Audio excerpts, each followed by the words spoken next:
million peso fine imposed by the Civil Aeronautics Board. While Move and AirAsia, we are different entities, but we are from one parent company, which is Capital A Malaysia. No? We share the same commitment of democratizing air travel.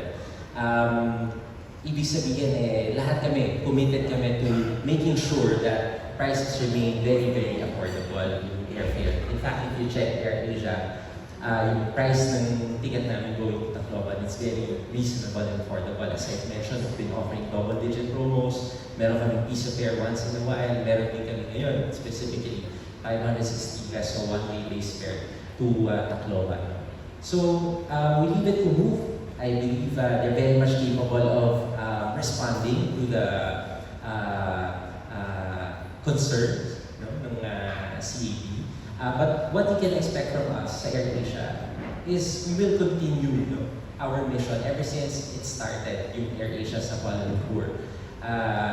Now we operate to 5 key cities, mega hubs. So there's Philippines, Indonesia, Kuala Lumpur, Malaysia, Thailand, and Cambodia. Lahat yun, laging promo fare, piece of fare yun. So, makakaasa yung mga taga-Leyte, yung mga taga-Eastern Visayas that we're very much committed to offering low fares or affordable fares and safe travels.